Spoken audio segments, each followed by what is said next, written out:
ನಮಸ್ಕಾರ ವಿದ್ಯಾರ್ಥಿಗಳೇ. ಇವತ್ತಿನ ಸಂಚಿಕೆಯಲ್ಲಿ ನಾವು ಮಾತೃಕೆ ಸಂಖ್ಯೆಗಳು ಅಂದ್ರೆ ಮ್ಯಾಟ್ರಿಕ್ಸ್ ನಂಬರ್ಸ್ಗಳ ಕುರಿತಾದ ಕೆಲವು ಲೆಕ್ಕಗಳನ್ನು ಮಾಡೋಣ. ಮಾತೃಕೆ ಅಂದ್ರೆ ಏನು ಅಂತ ಗೊತ್ತಿದೆ ಅಂತ ಅಂದ್ಕೊಳ್ತೀನಿ. ಕೆಲವು ಸಂಖ್ಯೆಗಳನ್ನು ಅಡ್ಡ ಸಾಲು ಹಾಗೂ ಕಂಬ ಸಾಲಿನಲ್ಲಿ ಜೋಡಿಸಿ ಬರೆಯುವುದನ್ನು ನಾವು ಮಾತೃಕೆಗಳು ಅಂತ ಹೇಳ್ತೀವಿ.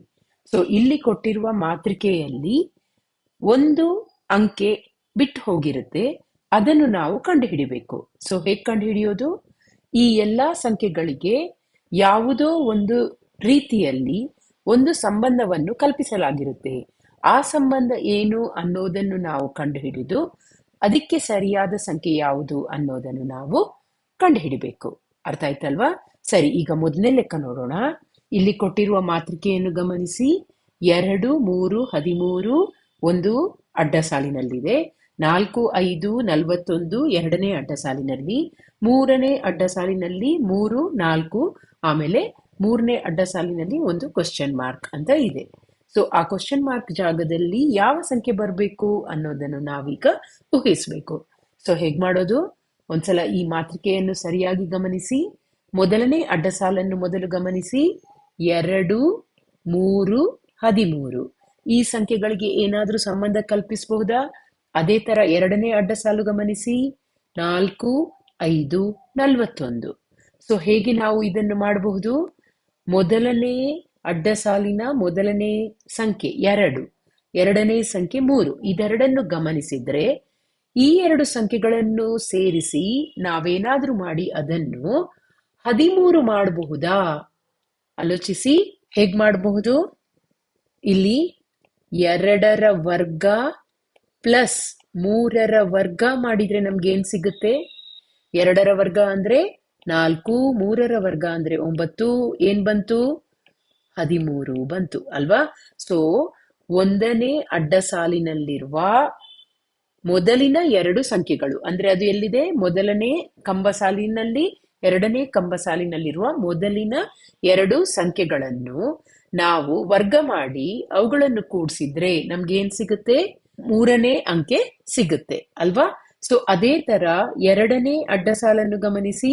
4 ಮತ್ತೆ 5, 4ರ ವರ್ಗ ಪ್ಲಸ್ 5ರ ವರ್ಗ ಮಾಡಿದ್ರೆ ಏನ್ ಸಿಗುತ್ತೆ? 16 ಪ್ಲಸ್ 25 ಏನು ಉತ್ತರ? 41 ಅಲ್ವಾ?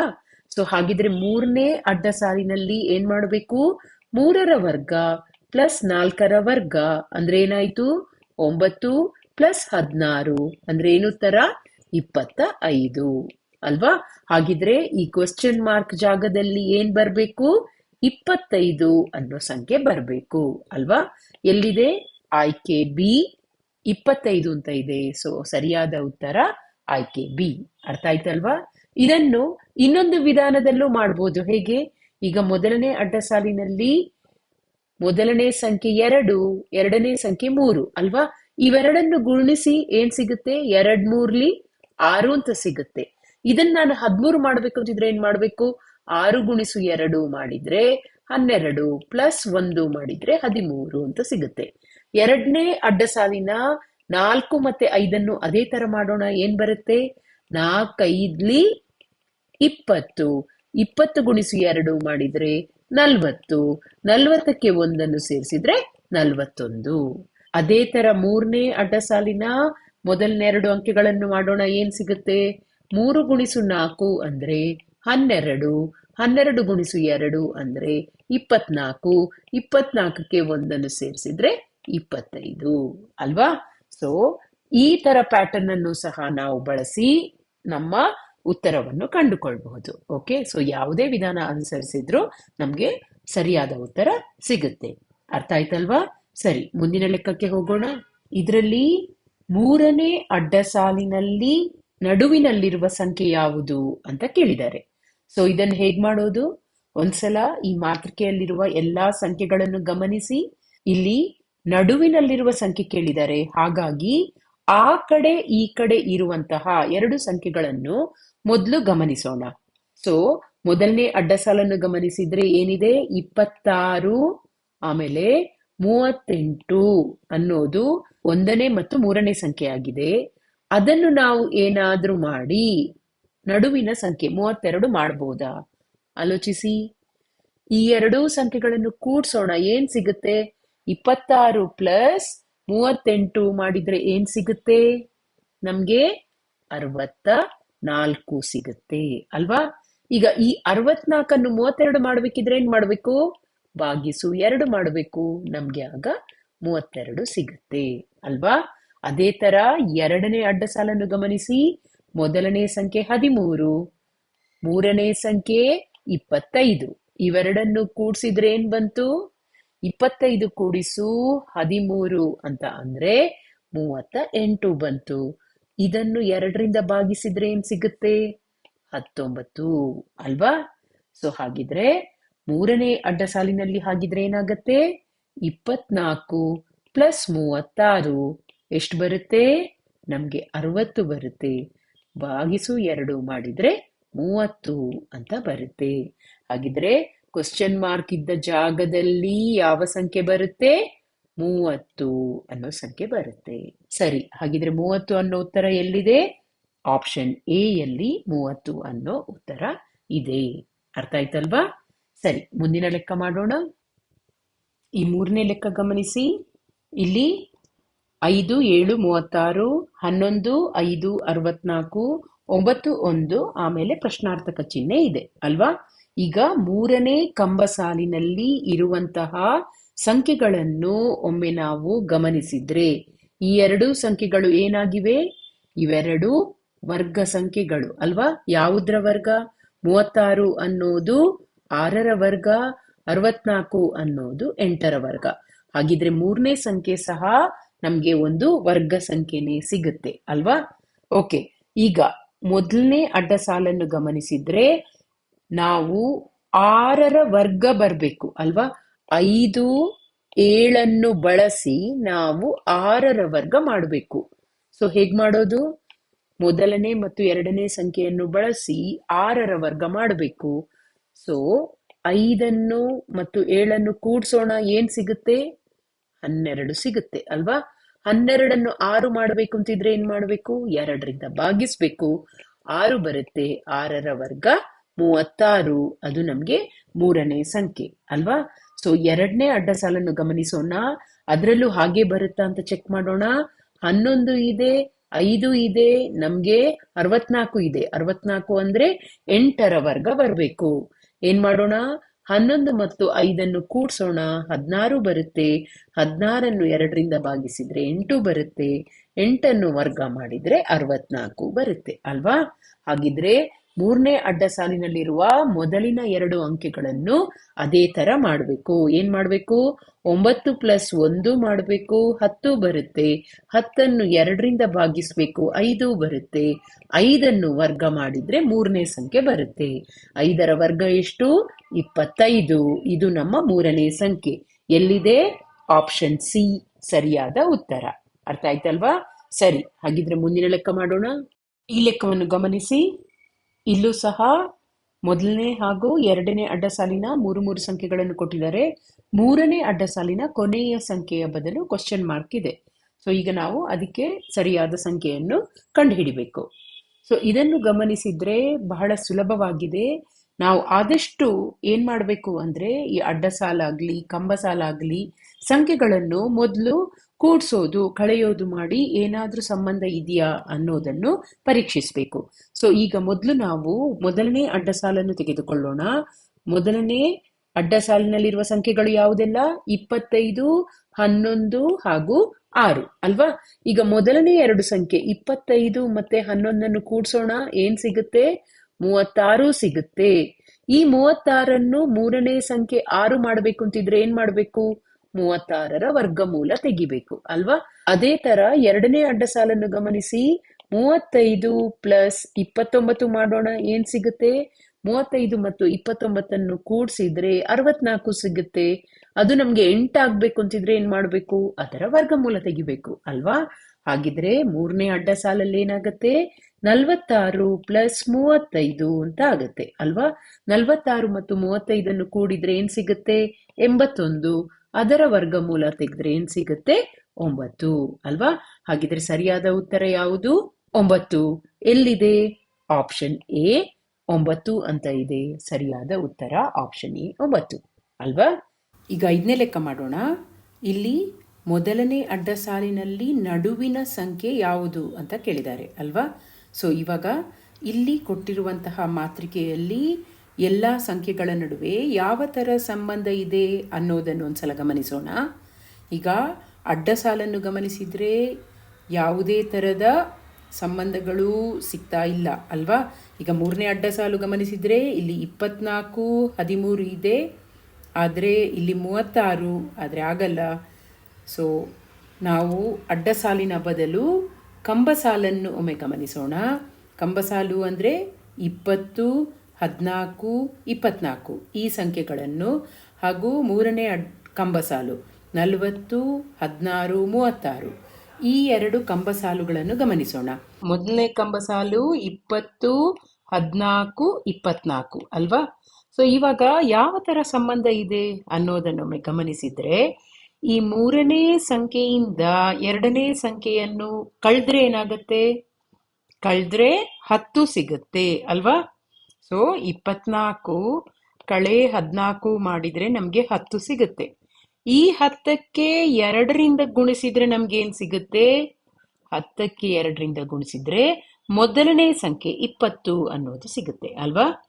ಅದೇ ತರ 3ನೇ ಕಂಬ ಸಾಲನ್ನು ಗಮನಿಸಿ. 40, 16, 36 ಈಗ ಅದನ್ನೇ ಇಲ್ಲೂ ನಾವು ಮಾಡಿದ್ರೆ ಏನಾಗುತ್ತೆ? 36ರಿಂದ 16 ಕಳಿಬೇಕು. ಏನ್ ಬರುತ್ತೆ? 36ರಿಂದ 16 ತೆಗೆದ್ರೆ 20 ಬರುತ್ತೆ. 20ಕ್ಕೆ 2ರಿಂದ ಗುಣಿಸಿದ್ರೆ ಏನ್ ಸಿಗುತ್ತೆ? 40 ಅಂತ ಮೊದಲನೇ ಸಂಖ್ಯೆ ಸಿಗುತ್ತೆ ಅಲ್ವಾ?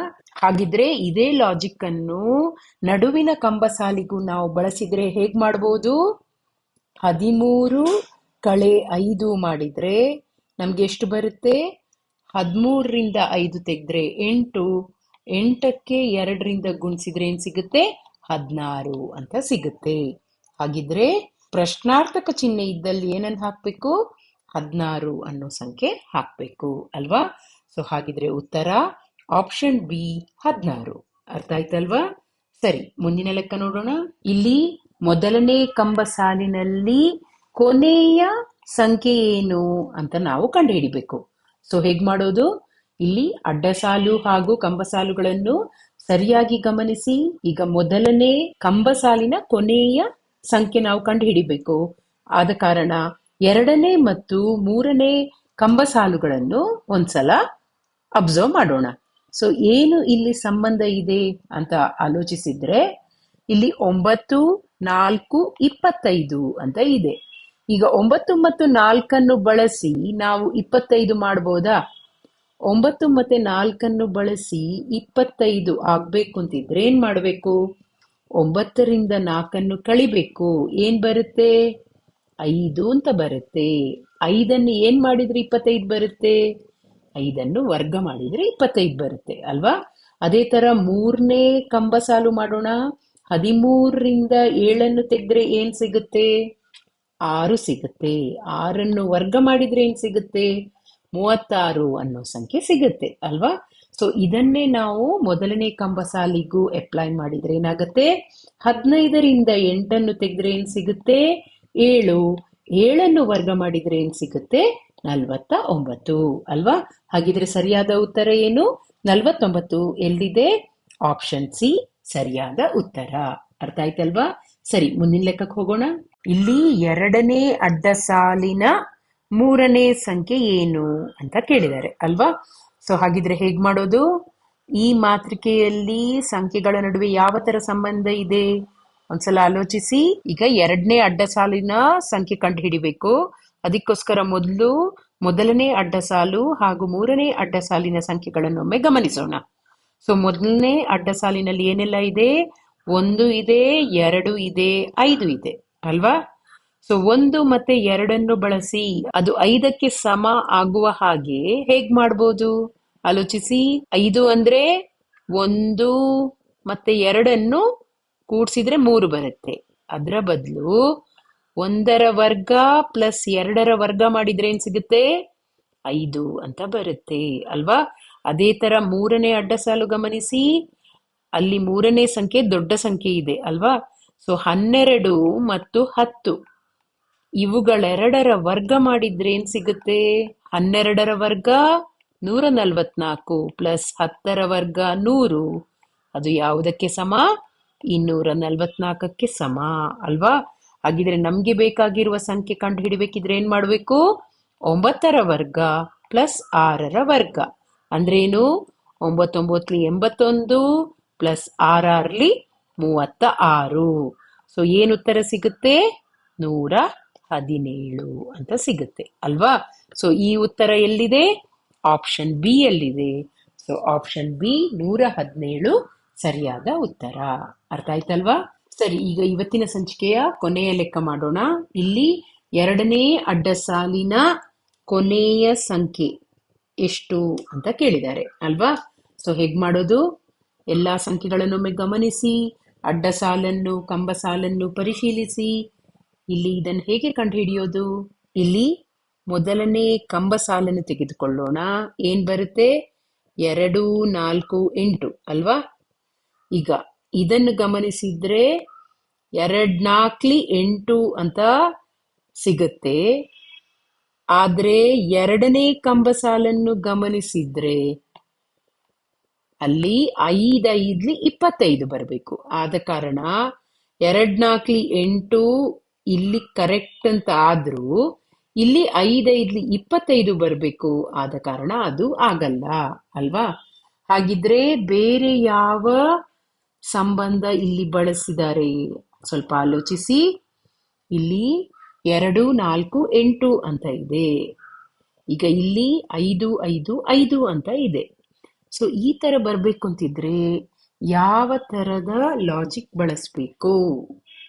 ಈ 2 ಆಮೇಲೆ ಕೊನೆಯ ಸಂಖ್ಯೆ 8 ಇದೆರಡನ್ನು ತೆಗೆದುಕೊಳ್ಳೋಣ. 2 ಗುಣಿಸು 8 ಎಷ್ಟು? 16. ಈ 16ಅನ್ನು 4 ಮಾಡ್ಬೇಕು ಅಂತಿದ್ರೆ ನಾನೇನ್ ಮಾಡ್ಬೇಕು? 16ರ ವರ್ಗಮೂಲ ಕಂಡುಹಿಡಿಬೇಕು ಅಲ್ವಾ? ಸರಿ, ಅದೇ ತರ 2ನೇ ಕಂಬ ಸಾಲನ್ನು ನೋಡಿ. ಮೊದಲನೇ ಮತ್ತು ಕೊನೆಯ ಸಂಖ್ಯೆ 5 ಗುಣಿಸು 5 25. ಈ 25 5 ಆಗ್ಬೇಕು ಅಂತಿದ್ರೆ ಏನ್ ಮಾಡ್ಬೇಕು? ಅದರ ವರ್ಗಮೂಲ ಕಂಡುಹಿಡಿಬೇಕು ಅಲ್ವಾ? ಹಾಗಿದ್ರೆ ಇಲ್ಲಿ ನಡುವಿನ ಸಂಖ್ಯೆ, 3ನೇ ಕಂಬ ಸಾಲಿನ ನಡುವಿನ ಸಂಖ್ಯೆ ಯಾವುದಾಗಿರ್ಬಹುದು? ಹೇಗ್ ಮಾಡೋದು? 16 ಮತ್ತೆ 4ಅನ್ನು ಗುಣಿಸ್ಬೇಕು. ಎಷ್ಟು ಬರುತ್ತೆ? 64. ಅದರ ವರ್ಗಮೂಲ ಕಂಡು ಹಿಡಿದ್ರೆ ನಮ್ಗೆ ನಡುವಿನ ಸಂಖ್ಯೆ ಸಿಗುತ್ತೆ. 64ರ ವರ್ಗಮೂಲ ಎಷ್ಟು? 8 ಅಲ್ವಾ? ಹಾಗಿದ್ರೆ ಈ ಪ್ರಶ್ನಾರ್ಥಕ ಚಿಹ್ನೆ ಇದ್ದಲ್ಲಿ ಯಾವ ಸಂಖ್ಯೆ ಬರಬೇಕು? 8 ಅನ್ನೋ ಸಂಖ್ಯೆ ಬರಬೇಕು. ಎಲ್ಲಿದೆ? ಆಪ್ಷನ್ ಬಿ ಅಲ್ಲಿ 8 ಅನ್ನೋದಿದೆ. ಇದು ನಮ್ಮ ಸರಿಯಾದ ಉತ್ತರ. ಅರ್ಥ ಆಯ್ತಲ್ವಾ? ಸರಿ, ನಿರಂತರ ಅಭ್ಯಾಸ ಮಾಡ್ತಾ ಇರಿ. ಮುಂದಿನ ಸಂಚಿಕೆಯಲ್ಲಿ ಮತ್ತಷ್ಟು ಲೆಕ್ಕಗಳನ್ನು ಮಾಡೋಣ. All the best.